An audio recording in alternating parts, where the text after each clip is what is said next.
What's up guys, DuArktik here with another Marvel Strike Force video, and in this video we are going to talk about everything related with the Deathseed team. We're going to take a look at the best T4s, isolate the position of the characters, how useful these characters are going to be in different game modes. So we're going to break down all the information about the Deathseed team so you can prepare yourself to use this team, because this is going to be a very powerful team. And you can find always this information on my Discord. There will be a link in the description. You can find the infographic, and we're going to break down literally everything, so you know exactly what to invest and also what to expect from these characters. So as always, if you like the information on these videos, make sure you share it with your friends on Facebook and Discord. If you are new to my channel, make sure you subscribe for more Marvel Strike Force content, and make sure you smash that like button. Okay, let's talk about the Deathseed. Very exciting about this team, because this team is so much fun to play with, and it's great because they are useful in so many game modes. Okay, so let's take a look at the T4s, and then we'll come back to the infographic and take a few details. So we're gonna start off with Archangel. In terms of T4s for Archangel, on the basic, the T4 is somewhat decent, especially because he's going to be a striker, or it should. My favorite recommendation is the striker for him. So doing the T4 on the basic is going to have increased value, and in raids, instead of applying 2 bleeds, you're going to apply 4 bleeds. On top of that, you're also going to apply more bleeds with ISO 8, and that means you are going to get a total of 8 bleeds with the striker ISO 8 in raids. This is unbelievable, because Archangel he has such a high damage, he's going to just destroy the enemies. Then we have the special. The special is a decent to have T4, it's a very good to have T4, and the reason why, it's because this is going to be your turn 1 ability, and the cooldown is decent, and the multiplier is also decent. And the thing about Archangel is that you have to do all the T4s, and not because he's a legendary character, but because whenever he kills an enemy, he's going to give energy to your team. So you want him to be as strong as possible, to have as high of a multiplier as possible, as much gear as possible, as many red stars as possible. So this is the way. And with the special, even that is not, if it was on another character that doesn't have the same passive as Archangel, this would not be a good T4. But for this reason, because it's Archangel and because he gives energy whenever he kills someone, then this T4 is going to be more important than otherwise. Okay, so let's take a look at the ultimate. And the ultimate, I have to inform you that this part of the ultimate is not working. I already talked with Downer. Hopefully you will reach out to the envoys, and this is why I should be an envoy, because I'm testing these things, and I don't have a line of communication with Scopely directly. But yeah, this part of the ability is not working properly. First it copies and clears all positive effects, and then there is nothing to flip. So how are you going to flip positive effects if there is nothing to flip? Anyway, maybe it's just a taunt, or I don't know, it's weird, it doesn't seem to be working. Anyway, so yeah, the ability is not working very well, but it has a big multiplier of piercing damage, and even at low yellow stars, Archangel does massive amount of damage with this ability.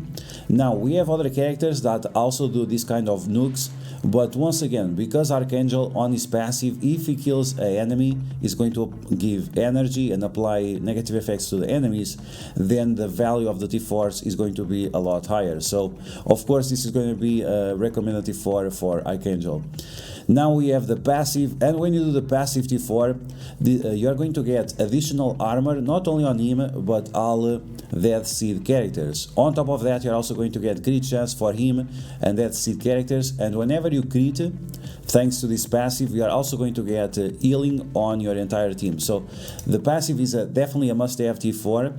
And does this mean that he should be a raider? No, not really, because the characters will attack multiple targets anyway. Most of the characters from the Deathseed team attack multiple targets, so it will always activate the healing. You don't need to change to raider, because you are not getting additional functionalities from raider, and you are also not don't have enough crit damage to motivate you to do this changing of isolate from striker to raider.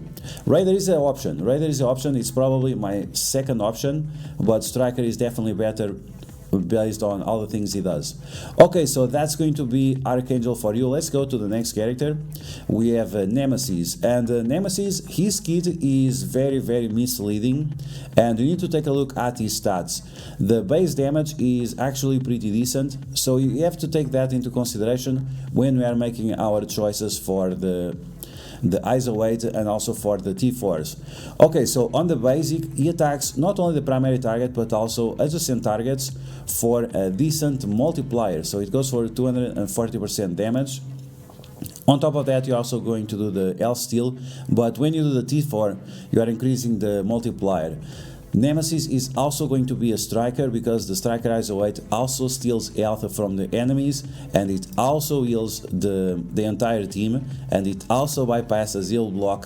So this is something that we have to take into consideration. If it was just single target damage, this would be like a irrelevant T4, but because it's multiple targets, then it's going to be a different story, and therefore you get a little bit more value out of doing the T4 on the basic. Now, in terms of the special is a must-have T4 because you are, instead of getting speed up for one turn, you are getting speed up for 2 turns. Speed is a problem on the Deathseed team. You need the enemies to attack you, so Magneto gives you speed up. This is an alternative option, and the fact that you are getting 2 turns of speed up is going to fix this team, and it's going to make it very powerful. On top of that, you are also going to steal additional 5% health from each of the targets that you are attacking, and the cooldown of this ability is incredibly low, so you're going to be spamming this ability all the time and giving the 2-turn speed up all the time. So this is a must-have T4 for Nemesis. Okay, now we have the ultimate 5 energy, comes full and applies slow for 2 turns and 2 bleeds for all enemies. So as you can see, we are all getting multiple benefits out of doing this T4 because when you do the T4, you are increasing the multiplier on the bleeds, and we are applying 2 of them, so this is very important.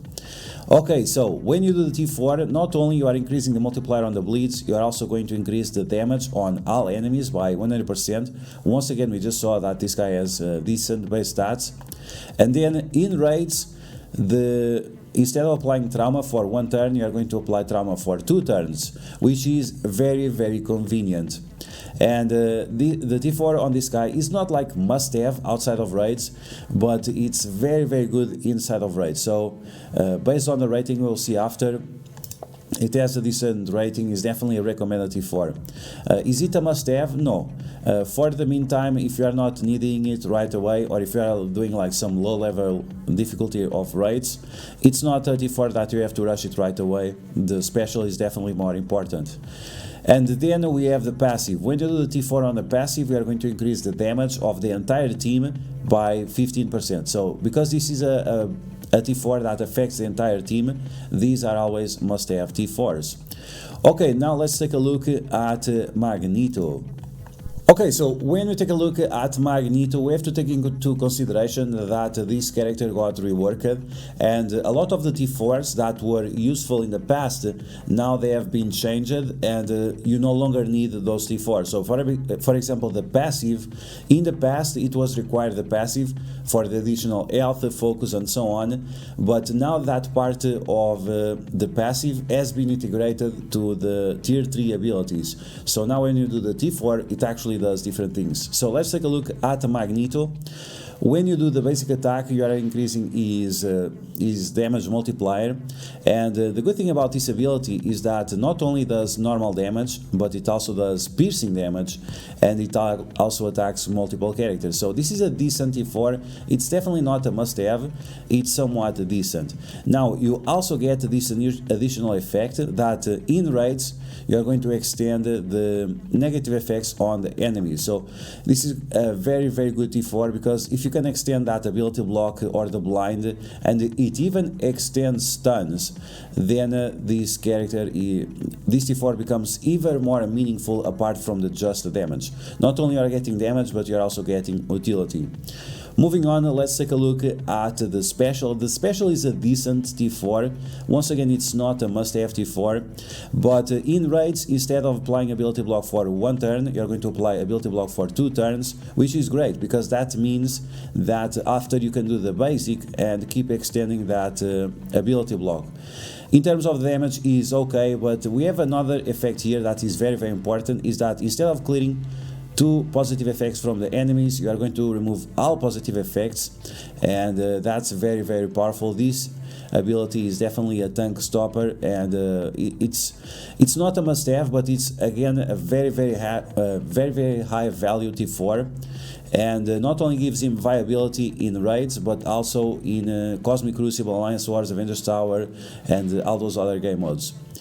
Okay, now the ultimate, the T4 increases the damage on all targets, and that's it. There is no piercing damage, there is no special reason to give this T4, and even if you have him at 700 stars, the damage is not meaningful enough because the multiplier is significantly low. And finally, we have the passive, and like I said, in the past the passive did more things, and it was a must-have T4. Now it's not exactly a must-have T4, because Archangel gives energy to Magneto. Archangel gives energy for everyone on the team. And that means that if you are careful, you can play with Magneto without doing this T4.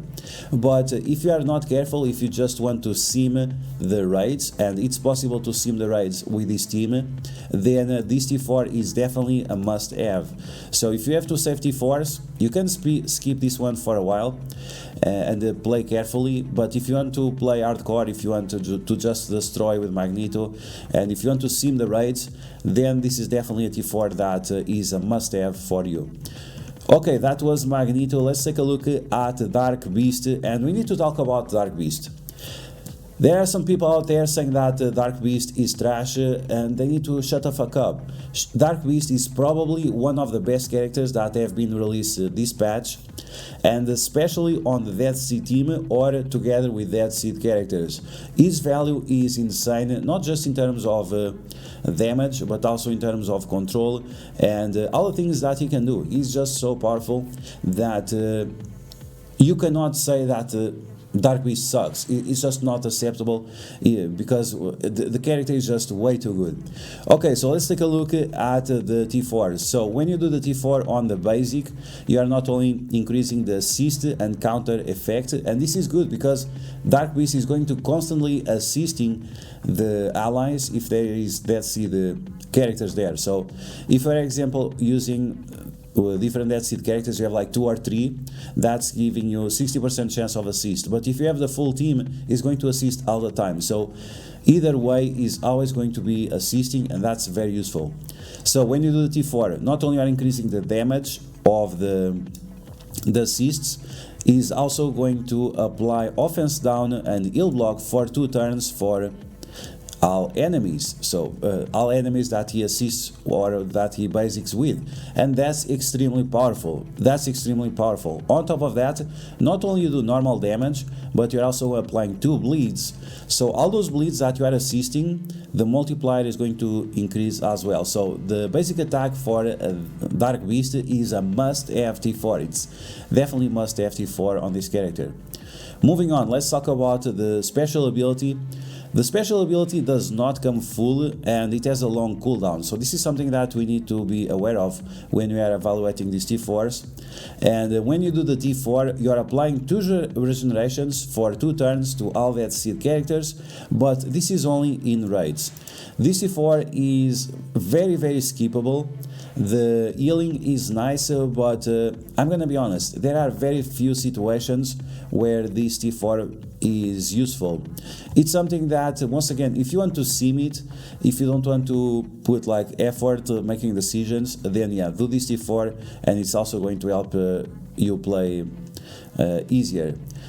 Now moving on to the ultimate. The ultimate, we have once again tons and tons of damage, primary target and adjacent target. We have a nice cooldown on this ability. Then we have more bleeds for 2 turns. And not only that, we are also going to apply heal block to the primary target. When you do the T4, you are increasing all of that, and the ability block, instead of 1 turn, it's going to be 2 turns. With such a low cooldown, this is a must-have T4. It's very, very strong, and it's going to be useful on all game modes, not only raids, which is even better. And then we have the passive. Now this passive is quite lame because it's very inconsistent. So when you do the T4, you are having the chance of flipping one positive effect on the enemy with the highest speed. It's not meaningful enough, and it's only on his turn, and Dark Beast is not the fastest character ever, so it's a nice to have T4. It's definitely something that you want to do down the line, but it's not something that is going to change the game right away. The second part in raids is nice to have. It's luck based, but yeah, if you are lucky, sometimes he blinds Ghost Rider, sometimes he blinds Kestrel, sometimes he blinds Cloak. That's useful, but yeah, it's somewhat inconsistent, and therefore it's not a must-have T4. It's a nice to have, but definitely not a must-have. Moving on, let's talk about the last character we have, which is Psylocke. And Psylocke, it's going to be pretty easy. With her basic attack, when you do the T4, she's going to apply defense down for 2 turns and increase the piercing multiplier. But this is single target damage, so big yikes there. It's definitely not... it's a nice to have T4 because she's going to get so many counters, but it's just nice to have. It's not a must-have. In terms of the special, we are also going to increase the damage of the multipliers, but and it's also piercing, which means it's going to ignore armor. But instead of chain attack for 3 targets, we are going to chain attack for 5 targets on top of the primary target. So that means you can attack 6 targets with this ability. Unfortunately, it's not rebound chain. I really wish it was. Unfortunately, it's not. And instead of applying only 1 bleed on each of the characters, it's going to apply 1 bleed, but for 2 turns this time. And once again, when we are doing these T4s, we are also going to increase the multiplier on the bleeds. So this is a very nice to have T4, and it's something that you should consider down the line for Psylocke, because the damage that she does with this ability is pretty good. Then we have the ultimate of Psylocke, decent cooldown once again, piercing damage once again, and when you do the T4, you are going to turn rewind the enemies. This is especially good if the enemies have slow, so you have to be careful with this ability. You always want to do it on priority characters, but you always want to make sure that they have slow, so the value of this turn rewind is increased by 50%.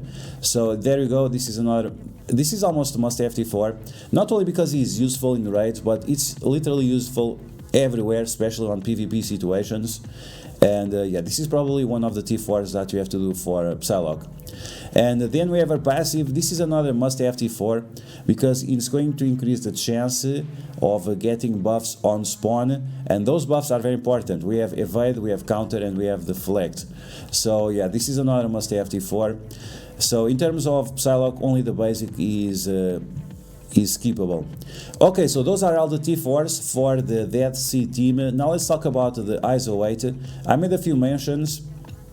Archangel is going to be a striker, Nemesis is going to be a striker, Magneto is going to be a skirmisher. Yes, he's going to be a skirmisher because of the utility he gets with his ability. The blind of the ultimate, sometimes he can get resisted, especially if you are doing higher difficulties in raids like 3.4 and 3.5, and in PvP situations, Cosmic Crucible, Alliance Wars, Avengers Tower, and so on, the blind gets resisted quite often, and you also want to use the utility of the Skirmisher ISO 8 in order to remove buffs from the enemies.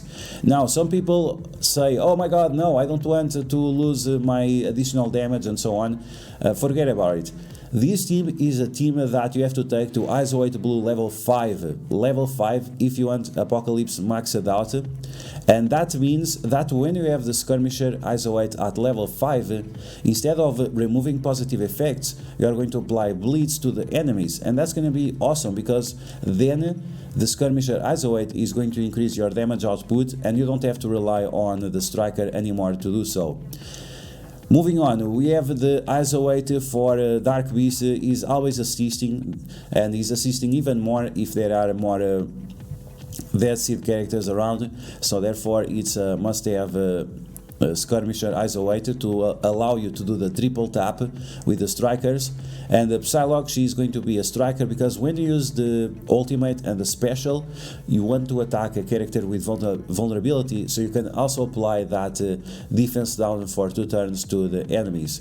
So there you go. This is a rating. Some people don't understand my infographics. This is a rating of 1 star to 5 stars, from skippable to must have, to definitely must have. So if it has 5 stars, it's a must have. If you have 1 star, it's skippable. If it has 2 stars, it's okay to have. And if it has 3 stars or more, 3 stars, nice to have, and 4 stars must have. 5 stars essential, right? Okay. There we go. Okay, so in terms of gear investment, in terms of gold promotion credits, should I spend gold promotion credits on this team? Yes. Gold promotion credits on Dark Beast because he's amazing. He's must have. He's applying negative effects. He's doing healing in raids. He's applying bleeds. He's doing tons of damage. He also clones in raids, so you definitely want to give him some gold promotion credits. 6 red stars, maybe even 7 because how powerful he is. And with Archangel, dark promotion credits, and should you get him to 6 or 7 red stars before Rogue? Probably yes, because once again it's so impactful for him to kill the enemies, because that's going to give him more energy for him and for the entire team, and also applying negative effects to the enemies. So it's definitely one priority in terms of the horseman characters together with Morgan Le Fay. Okay, now in terms of the position of the characters, you want to keep Nemesis and Archangel in the corners, because they can transfer buffs from each other, and therefore you don't want to have disrupt on either of these characters, otherwise that's going to compromise your ability of spreading those positive effects. In terms of the value of these characters in different game modes, the value of the characters in some game modes is individual, but in other game modes is as a team. And when you take a look at the bleeds, you can see that they are all 5 stars. In terms of arena, Archangel is very strong against anyone with summoners on defense. So if you have Hell on defense, Archangel is going to destroy your team. The other characters, they are nice to have as a new player for arena. I think if you have the full team for arena as a new player, that's going to be very helpful, because the team is very strong. Once again, for new players only.